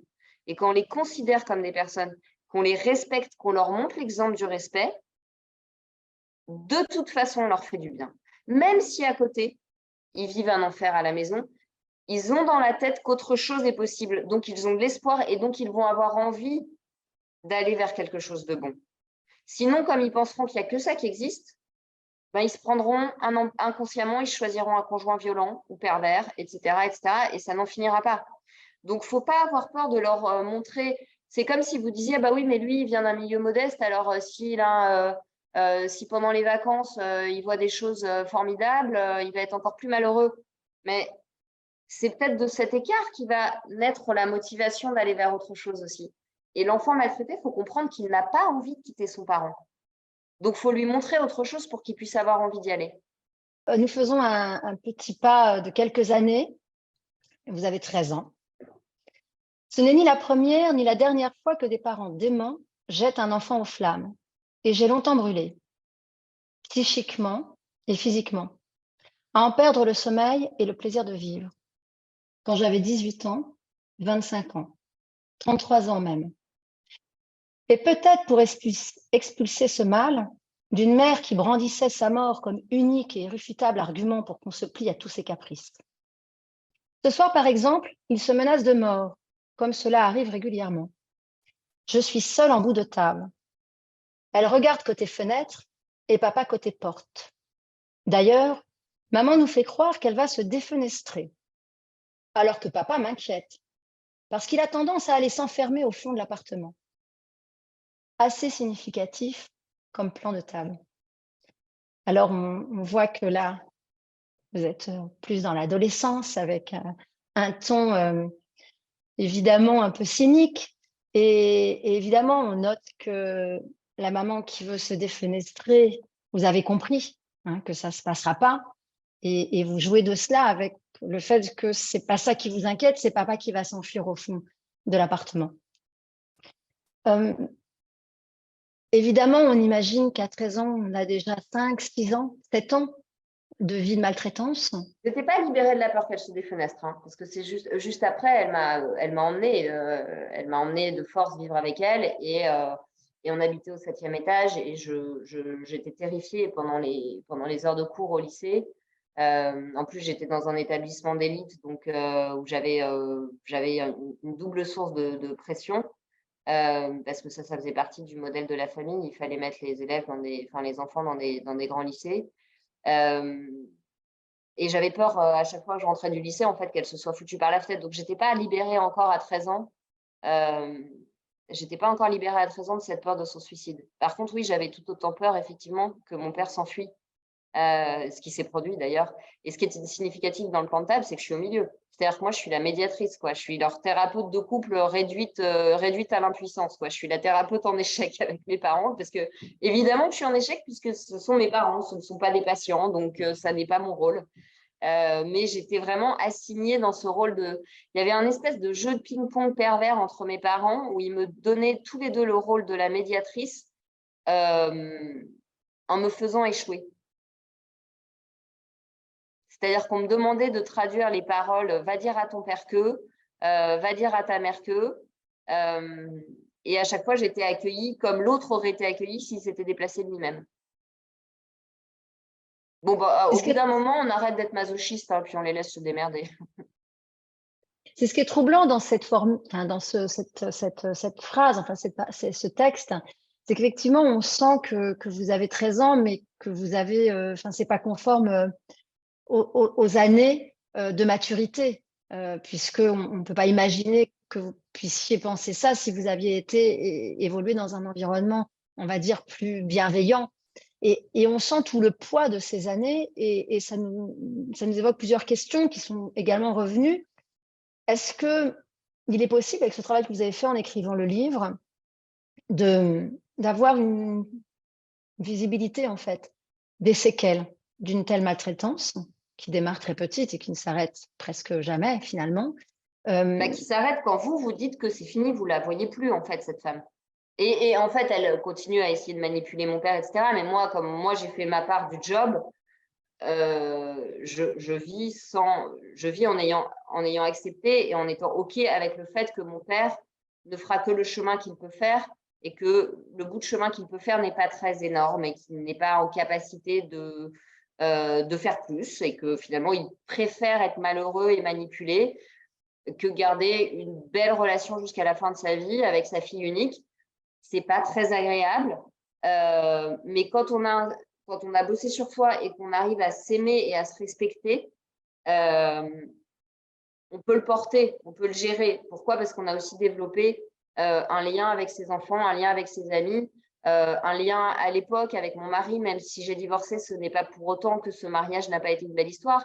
Et donc, comme on a créé d'autres choses sur le plan affectif, on prend moins personnellement l'incapacité d'un membre de la famille à se remettre en question et à faire le job. On se dit, bon, bah, ok, moi, je fais ma part du job, je ne suis pas toute puissante, je ne peux pas obliger les autres à ouvrir les yeux. Il n'a pas envie, il a ses raisons, il a ses mauvaises raisons. Voilà, je lui souhaite d'être OK avec sa décision parce que je pense que ça va être difficile à la fin de sa vie. Mais moi, je reste alignée avec moi. Et donc, ce n'est pas qu'il n'y a pas de séquelles. Je veux dire, ce n'est pas pareil de partir dans la vie en bonne santé et en mauvaise santé. Ce n'est pas pareil de partir dans la vie avec des parents qui nous aiment et avec une mère qui nous maltraite. Il y a un capital de sérénité et d'insouciance qui nous est volé. Mais une fois qu'on a pu faire le boulot de se dire qu'est-ce que ça me fait et qu'est-ce que j'en fais, et finalement, on est obligé de tellement bosser pour tout reconstruire, inventer la mère qu'on va être, inventer la femme qu'on va être, bon, bah, faut se retrousser les manches. Mais finalement, on en tire au cours du chemin une confiance en soi énorme parce que l'être humain prend confiance en lui en faisant. Et comme on doit tout faire toute seule, eh ben, on finit par se dire, OK, mais si j'ai surmonté ça, bon, bah, je ne sais pas ce qui m'attend, il y aura d'autres épreuves. Mais je me fais confiance pour me barrer d'une situation quand cette situation devient mauvaise pour moi. Et en fait, on a ce truc chevillé au corps qui fait qu'on va reprendre des risques, qu'on va refaire des erreurs évidemment, mais on ne se dissocie plus de son instinct et quand on sent que ce n'est pas OK, on ne se trahit plus. Donc, il y a des séquelles, mais il y a aussi une espèce de force qui est finalement, je suis la seule personne avec qui je vais vivre et mourir toute ma vie, vivre toute ma vie et mourir. Donc, si je ne suis pas là pour moi, ce n'est pas la peine de compter sur les autres. Et du coup, en fait, après beaucoup de travail et de torture et de souffrance, et quand je dis que j'ai brûlé parce que j'ai eu beaucoup d'inflammation, j'ai eu une méningite, j'ai eu des douleurs digestives, j'ai eu des douleurs articulaires, enfin, mon corps a beaucoup somatisé. Bah, je peux dire aujourd'hui qu'à 40 ans, je suis en meilleure santé qu'à 20 ans, j'ai plus confiance en moi, j'adore être maman. Donc, finalement, on peut aussi en tirer de très belles choses. Il y a les endroits qui sont cabossés. J'ai toujours plein de doutes sur moi. Mais aussi, il y a peut-être une envie de vivre qui a jailli encore plus fort, en fait. Donc, vous écrivez, Marie-Estelle, « Je me souviens que je cherchais mes frères, mais ils n'étaient pas là. Alors, je les rêvais, les admirais et traçais mon chemin. Ils sont partis un à un, et peut-être est-ce pour cela que j'avais tant peur de l'attachement. Toujours cette tentation de m'en aller, comme si rester c'était se perdre, comme si seule la solitude pouvait me sauver. Cette angoisse de l'enfermement à deux, ce goût pour l'éloignement. Mon premier conjoint a su me retenir 14 ans. Mais c'est mon fils aîné qui m'a appris le goût de rentrer, le goût de rester, le goût, somme toute, de m'investir dans ma vie personnelle. Trouver importante sa vie affective, quelle difficulté pour un enfant soldat. Alors, Marie-Estelle, évidemment, ça touche à ce que vous disiez tout à l'heure, hein, on en revient à ces impacts fondamentaux, ces séquelles qui poursuivent et qui construisent la personne d'adulte que vous allez être, et qui vient aussi avec un autre questionnement qui a beaucoup animé les retours que nous avons eus, c'est comment, dans ce contexte-là, on peut ne pas craindre de reproduire ce qu'on a vécu et comment faire pour ne pas reproduire. Voilà. Bah, c'est même plus compliqué que juste ne pas reproduire, en fait. Parce que, vous voyez, on a rarement la tentation de reproduire. On n'a pas super envie, en général, de faire vivre ça à quelqu'un. Alors, il y a des cas, évidemment, d'aveuglement total où on va reproduire. Mais le plus difficile n'est pas cela. Le plus difficile, en fait, c'est je ne veux pas reproduire, mais je ne vois pas que pour ne pas reproduire, je m'interdis de vivre. Et j'ai beaucoup de patientes qui me disent d'être toujours rester finalement à 40, 45 ans dans la posture où bah, moi, j'étais à 17 ans, qui était de me dire, je veux pas d'enfant, je veux pas de vie de famille parce que je veux pas faire souffrir quelqu'un, je veux pas qu'un homme soit aussi malheureux que mon père, je veux pas qu'un enfant soit sous ma domination, j'ai peur du pouvoir d'une mère et donc je veux pas d'enfant. Et donc, j'avais je portais ce masque de la personne fuyante, comme dit Lise Bourbeau, c'est-à-dire que j'étais tellement blessée par le rejet de ma mère que je voyais pas que moi, je fuyais les autres. Je pouvais pas passer pour hautaine en cours parce que je m'enfuyais dans mes livres, j'avais peur du contact avec l'autre. Donc, faut se réconcilier déjà dans le lien en général, hein, pas que le lien amoureux ou familial. Sortir du rejet de soi-même, hein, c'est souvent les petites filles qui ont été très rejetées par leur mère ont souvent d'ailleurs des difficultés d'anorexie à un moment donné, parce qu'elles se rejettent elles-mêmes, elles ne veulent pas prendre de place. Euh, et une fois qu'on sort de ce rejet de soi-même grâce à la psychothérapie, là, on peut commencer à établir des relations saines. Mais c'est vrai qu'avant cela, on est nous-mêmes toxiques sans le vouloir pour nos proches. C'est-à-dire que moi, mon premier amoureux, je m'aimais tellement pas et je connaissais tellement pas l'amour que le fait qu'il m'aime et qu'il m'admire, je me disais, mais il se trompe, en fait, il va découvrir que c'est une imposture, il va découvrir que je ne mérite pas cet amour. Et du coup, je me protégeais parce que comme j'avais très peur d'être finalement rejetée, abandonnée, je mettais de la distance et finalement, je le blessais. Et donc, c'est là qu'on reproduit de la souffrance. Fort heureusement, j'avais cette vocation de psychothérapeute, donc je m'étais envoyée chez le psy à 17 ans, donc je pouvais parler de tout ça et mon psy m'aidait beaucoup par rapport à ça. Et puis, je crois qu'il faut accepter que le travail sur soi, de toute façon, il est long parce que moi, j'ai guéri la blessure de rejet il y a très longtemps, mais par contre, la blessure d'humiliation, je l'avais bien mise de côté. Je l'ai guérie il n'y a pas très longtemps. Finalement, même quand on est parent et thérapeute, il faut continuer à bosser sur soi parce que sinon, on peut garder des blessures qui peuvent avoir des conséquences négatives sur l'entourage ou sur soi-même. Je crois qu'il faut continuer à travailler sur soi et voir quel type de relation on établit avec autrui et toujours se demander quand une relation est toxique, ne jamais se victimiser, hein, évidemment, et se dire, OK, qu'est-ce que j'ai pas réglé? Quel est le truc que j'ai pas réglé pour qu'une relation pas saine puisse encore se remettre en place, alors que consciemment, j'ai tellement envie d'une relation équilibrée. Pourquoi est-ce que je me refais piéger par une amie jalouse? Pourquoi est-ce que je permets à mon mec de m'humilier? Pourquoi est-ce que... et du coup, là, bah, vous continuez à travailler sur ce que vous n'avez pas réglé. Je pense que la vie entière est un travail psychique. J'ai presque envie de dire l'existence humaine est une thérapie de choc, quoi.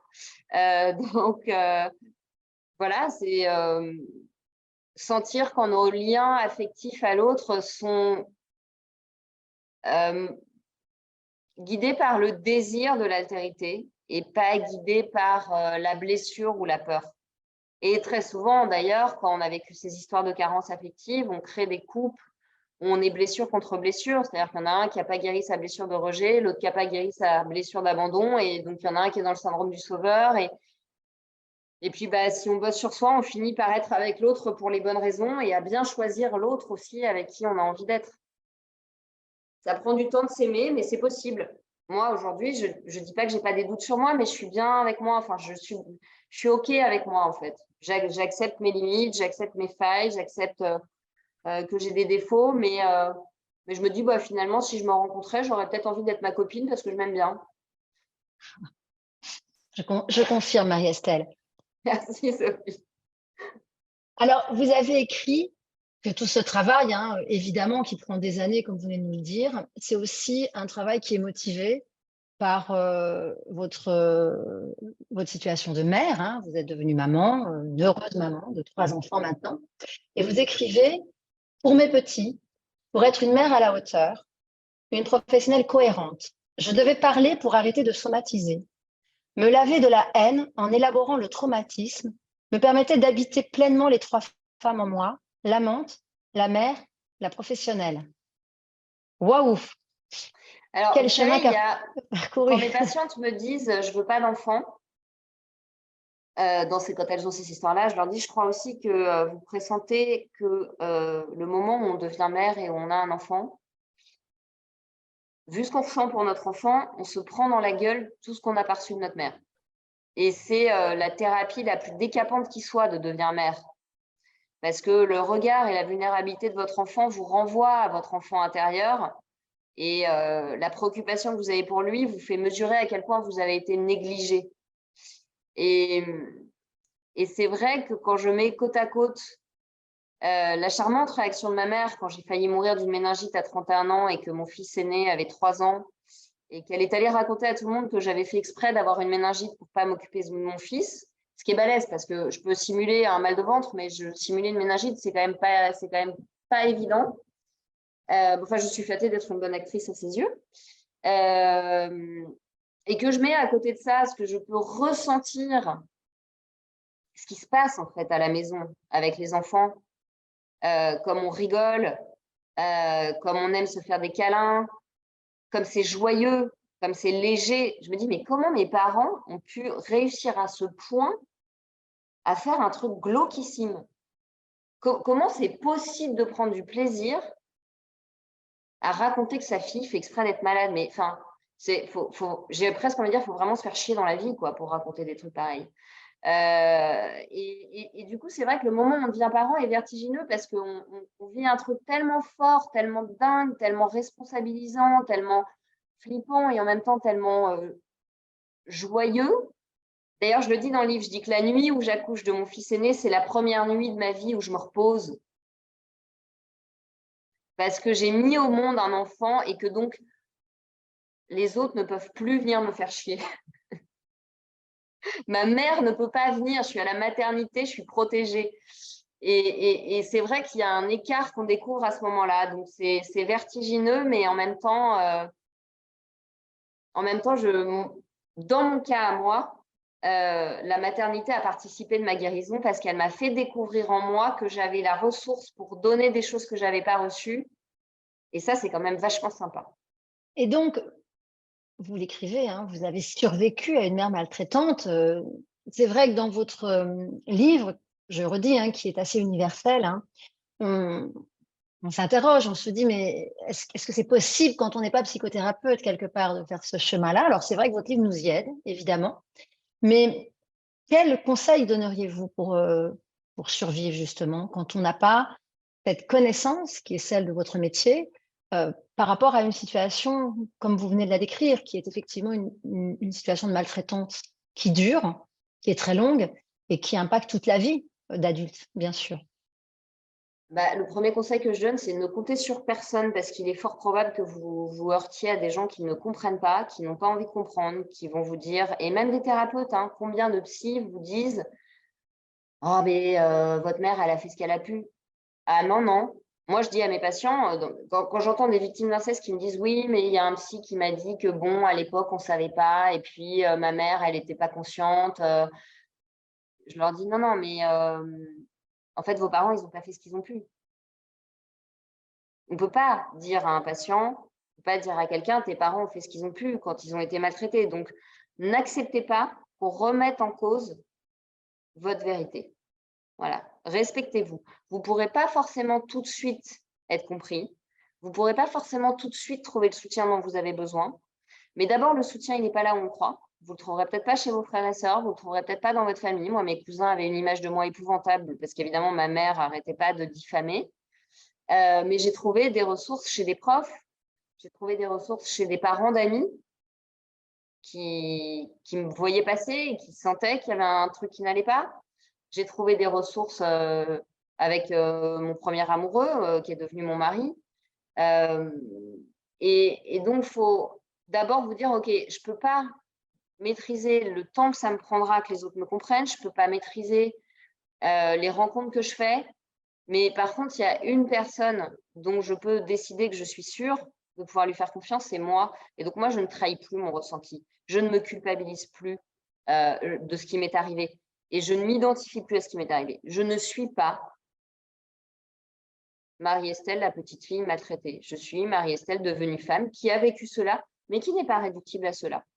Et donc, je pense qu'il faut en premier lieu se donner un respect inconditionnel et ne pas avoir peur de la solitude. Il faut apprivoiser la solitude parce qu'il y a des moments qui vont être tellement durs où vous allez tellement vous péter la gueule quand vous allez découvrir que votre mère est jalouse de vous, ça va vous clouer dans la dépression peut-être pendant 1 an ou 2. Et là, il faut vous dire, OK, je me pose là-dessus. OK, je m'accueille comme une mère accueille son enfant de manière inconditionnelle. Je suis déprimée, et ben, je me pose sur ma dépression. Et tant que je n'ai pas réglé ce truc-là, je ne me raconte pas que ça va bien. Donc non, ça ne va pas bien. Non, je n'ai pas envie de sortir. Donc oui, je fais le minimum syndical, je bosse, j'éduque mon enfant, mais non, je n'ai pas envie d'aller me divertir avec des copains au Club Med. Je me pose sur ce truc-là, je m'enferme avec moi-même, je bosse sur moi. Et quand j'irai bien, peut-être que je pourrais expliquer à des gens, ou peut-être que je n'aurais pas envie d'expliquer à des gens, d'ailleurs, parce que j'aurais peut-être envie de parler d'autre chose. Donc, c'est important de se respecter, d'apprivoiser sa solitude, de vous dire à ce moment-là, être seul est le meilleur moyen de ne pas être trahi, et c'est votre solitude qui va vous aider. Et moi, d'avoir accepté de passer 4 Noëls de suite toute seule, sans me dire, ah bah oui, mais ça fait loseuse et tout, mais j'ai passé les Noëls les plus enrichissants de ma vie, en fait. Parce que j'étais alignée avec moi, je ne m'imposais plus des gens qui étaient toxiques, et j'ai fait le vide dans ma vie. Et ce vide, il m'a permis de faire le plein de gens avec qui c'est juste. Alors parfois, je rencontre des gens avec qui c'est pas juste, mais je suis capable de m'en rendre compte et je suis capable de m'éloigner. Donc, c'est être vraiment le compagnon de vous-même, indéfectible.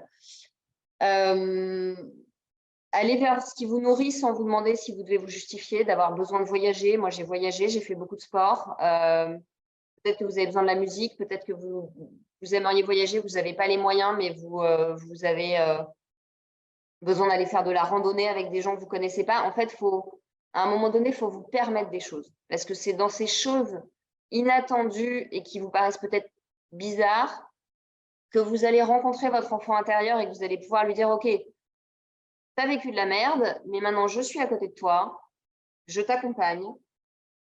Et tu es en colère? Oh, c'est OK, tu es en colère. Tu es triste? C'est OK, tu es triste. Je suis là pour toi.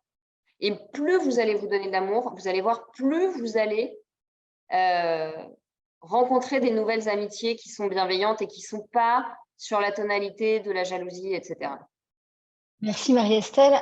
Une question qui est revenue beaucoup, que pour ma part, je ne m'y attendais pas trop, c'est celle de votre maman était maltraitante et vous êtes aujourd'hui maman. Ça veut dire qu'à un moment, bon, même si, comme vous nous l'avez dit, vous avez choisi de rompre les relations totalement suite à ce que vous évoquiez tout à l'heure, mais on a eu pas mal de remarques et de questions de parents qui parlent de justement ces grands-mères qui ont été des mères maltraitantes. Comment en protéger les enfants? Parce que la relation n'est pas toujours interrompue, comme c'est votre cas. Et donc, c'est une question, en fait. Comment, malgré tout, avoir un lien, comme vous le disiez, d'identité, tout en sachant qu'on est potentiellement dans les mains de sa mère maltraitante, pour ses enfants, une grand-mère qui pourra se présenter autrement. Bien sûr, d'autant que c'est une décision qui est vachement difficile à prendre, de se dire je prive mes enfants de grands-parents. Enfin, moi, je ne vais pas trop à prendre la décision vu l'intérêt que ma mère porte à ses petits-enfants, mais ce n'est pas évident de trancher entre qu'est-ce qui est OK pour moi, qu'est-ce qui est OK pour mon enfant. Je pense qu'il y a des mères qui peuvent avoir été des mauvaises mères et qui peuvent être des grands-mères qui apportent quelque chose à l'enfant. C'est pas tout ou rien, c'est pas binaire. Mais quand l'enfant naît, quand vous devenez mère, il faut vraiment vous dire qu'à ce moment-là, ce qui compte pour votre bébé, c'est que sa maman à lui aille bien, le mieux possible. Et quand vous êtes maman pour la première fois, vous avez quand même pas mal de boulot psychique, émotionnel et physique sur la planche. Donc, ce n'est pas la peine de vous rajouter une grand-mère qui vient vous faire des réflexions sournoises. Ce bébé aura tout le temps de rencontrer sa grand-mère quelques mois plus tard. Il n'est pas à quelques mois près. Le moment de la naissance, parce que ça, c'est une question qui revient souvent en thérapie, c'est ma mère est toxique, mais je me sens coupable de ne pas lui présenter mon bébé, etc. Je dis, attendez, là, vous avez un seul devoir moral sur Terre, c'est votre bébé qui va naître. C'est votre seule priorité. Les autres, ils se débrouillent. Ils feront sans vous, c'est pas, voilà. Donc, votre bébé, il a besoin que vous alliez bien. Donc, si vous sentez que vous êtes capable d'être assez solide, assez ancré pour que votre mère, elle passe, et quoi qu'elle dise, de toute façon, vous en foutez, vous êtes centré sur votre bébé, très bien. Si vous sentez qu'elle a la capacité de vous envoyer des pics qui vont vous faire pleurer parce que vous êtes hypersensible hormonalement et psychiquement, eh ben, elle va attendre. Parce qu'en fait, c'est la grand-mère, là. C'est vous, la mère, maintenant. Vous n'êtes pas la petite fille de cette femme tyrannique. Vous êtes la mère de ce bébé. Et ce bébé, il a besoin de vous. Donc, d'abord, on peut attendre. Et puis ensuite, on peut discerner ce que la grand-mère est capable de donner à son petit-fils ou sa petite-fille, si on est sûr qu'elle ne le mettra pas en danger physiquement et qu'elle a envie de l'emmener au cinéma, mais super, on est content pour notre enfant. Maintenant, il faut lui poser des limites et lui signifier, maman, aujourd'hui, la mère de cet enfant, c'est moi. Donc, tu as envie de lui donner de bonnes choses. Parfait. Par contre, ton poison émotionnel, tes petites phrases du style « de toute façon, les mères qui travaillent ne peuvent pas éduquer correctement leur enfant » ou « ah, mais tu lui fais pas faire son rôle », tu peux te les garder. C'est très gentil. J'ai une sage-femme qui me donne des bons conseils. Je n'ai pas besoin des tiens. Voilà. Vous lui posez une limite. Si elle n'est pas capable de respecter votre limite, elle s'en va. Et vous inquiétez pas, votre enfant, il a besoin d'une mère qui vrille pas, qui pleure pas trop et qui reste équilibrée émotionnellement. Et peut-être que le fait qu'elle soit mise dehors, elle est récupérable, cette femme, peut-être. Elle va cogiter, elle va s'aligner et elle va respecter vos règles. Mais votre foyer, c'est votre foyer. Vous êtes celle qui décide des règles avec votre mari si vous avez un mari. Donc, tu respectes les règles, tu es bienvenue. Tu ne respectes pas les règles, tu sors. Voilà. Ou tu sors. S'il te plaît, je te demande de quitter mon appartement. Sans violence. Simplement là, je n'ai pas envie d'être perturbée dans le lien avec mon bébé. Et ce que tu me dis, ça me perturbe. Donc, tu t'en vas, s'il te plaît. Ça paraît hyper dur, mais c'est la liberté, en fait. Et c'est la sincérité. Il faut se dire, c'est la sincérité. Là, je suis juste avec mon enfant et je suis sincère avec ma mère. Si je ne lui dis pas qu'elle me dérange et que je ne lui mets pas de limite, finalement, elle n'a aucune raison de s'arrêter. Alors, vous avez écrit ce livre, je l'ai écrit pour et non pas contre. Il est désir de vérité pour moi et pour d'autres, et non pas de vengeance. Car à celle qui de toutes ses forces désira la mort de son enfant, je ne souhaite que la paix. Alors, on a eu cette question de participants et évidemment, est-ce que le pardon, dans une situation comme celle que vous avez vécue, Marie-Estelle, est possible? Tout dépend de ce qu'on appelle le pardon. Il ne faut surtout pas vouloir aller trop vite à l'étape du pardon. Ça, c'est un mécanisme de refoulement et de résistance. Il faut accepter d'avoir traversé entièrement la colère, d'être sorti du déni, d'avoir traversé peut-être le désespoir à certains moments, la déprime, le chagrin, la peur. Et d'avoir surmonté ce qui nous semble un vide abyssal en comprenant qu'en fait, l'amour inconditionnel, la seule personne qui peut nous l'apporter sur Terre, c'est nous-mêmes. Voilà. Si on s'apporte soi-même de l'amour inconditionnel, on ne vivra plus dans le manque, on ne vivra plus dans la dépendance, on ne vivra plus dans le ressentiment. Une fois qu'on s'aime, vraiment, on doit décider de ne pas oublier. Parce que parfois, quand on est guéri, on a un peu le syndrome, ces enfants-là, enfin, quand on est guéri, qu'on va bien, de se dire, bon, bah, ça y est, je vais bien. Et hop, on retombe un peu dans le déni. Donc, c'était pas si grave. Je peux passer le balai. Non, on n'oublie pas. Donc, moi, je n'oublie pas. Donc, ma mère, évidemment, comme elle est dans la compulsion de répétition de noirceur, je ne veux pas la voir. C'est cohérent. Je ne suis pas masochiste. Je ne vais pas, parce que je vais bien, retourner me faire mal à la tête. Par contre, le pardon, moi, je sais que mon père aurait pu faire autrement. J'ai posé un pardon. Je n'ai pas oublié. Je ne le prends pas pour qui il n'est pas. Mais je lui ai pardonné. C'est OK.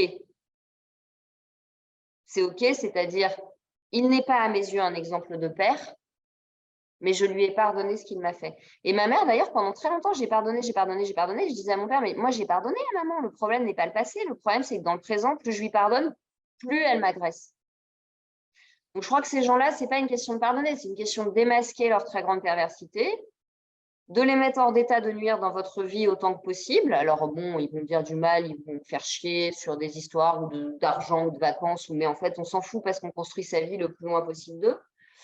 Et puis, après, le pardon, il est limité. C'est-à-dire que le pardon, pour moi, il faut un émetteur et un receveur. Si la personne en face, elle ne veut pas reconnaître qu'elle a cherché à vous détruire,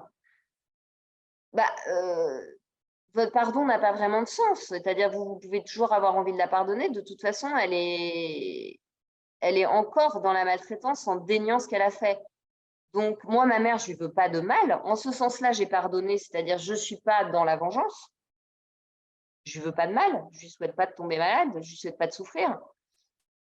Mais je lui souhaite bon courage pour être en paix avec sa conscience à la fin de sa vie, avec ce qu'elle a fait. Ça, c'est vrai. Voilà. Mais disons que je ne suis plus concernée. Elle a fait ses choix et je sais pour être mère que l'on peut en faire d'autres. Donc, elle se débrouille. Voilà. Je suis sur cette posture, en fait. Elle se démerde. Et je lui tendrai pas la main. Mais je lui veux pas de mal. Marie-Estelle, merci infiniment pour votre Merci à générosité, vous. pour votre... Non, vraiment, merci à vous. Je crois que l'ensemble des participants ont vraiment apprécié votre sincérité, votre professionnalisme et votre élégance dans cette situation. C'est difficile de raconter ce que vous avez vécu. Et on comprend bien par les 2 heures qu'on a passées ensemble que vous l'avez fait d'une manière tout à fait altruiste. Et nous sommes convaincus que ça aidera beaucoup de personnes. C'est-à-dire que j'ai conscience que c'est contre nature et extrêmement douloureux et difficile de désaimer quelqu'un qui nous fait du mal. Mais à un moment donné, c'est une question de survie, en fait. C'est soit ça, soit vous crevez d'un cancer, ou vous avez envie de vous flinguer, ou vous vous détestez toute votre vie. Donc, j'ai envie d'aider les gens à faire ce pas si douloureux de désaimer la personne qu'on aime le plus au monde quand on est un enfant. Et de ne surtout pas penser que parce qu'on va désaimer une mère maltraitante, on ne saura plus aimer et on ne saura plus s'aimer. Au contraire, on va préserver intact un cœur pour aimer ailleurs. Merci. Ça sera votre mot de la fin. Vous voulez ajouter quelque chose, Marie-Estelle? Non, voilà, je suis de tout cœur avec ceux qui se sentent pas du tout compris ou entendus, qui ont l'impression d'être des survivants ou des sous-vivants, alors que les autres sont dans des ambitions plus classiques et voilà, et leur dire que qu'ils ont des ressources et que voilà, il faut aller les chercher loin, mais elles sont là et ils ne doivent plus jamais douter d'eux-mêmes, en fait. Merci infiniment, Marie-Estelle. Je pense qu'on va Merci à vous. recevoir plein de très doux messages. Merci beaucoup d'avoir pris ce temps avec nous. On va vous laisser rejoindre vos enfants. On Et va vous bonne année à souhaiter tous. Merci. Merci. Bonne année et à très bientôt. Et bravo, Merci. moi, à mon tour de vous remercier parce que voilà, votre combat est extrêmement courageux. Je sais les attaques que vous subissez. Et heureusement qu'on travaille ensemble pour les enfants en ce moment dans la crise parce que vraiment, vous êtes très, très important à SOS Éducation pour nommer le mal. Merci, Marie-Estelle. Merci beaucoup. Bonne soirée.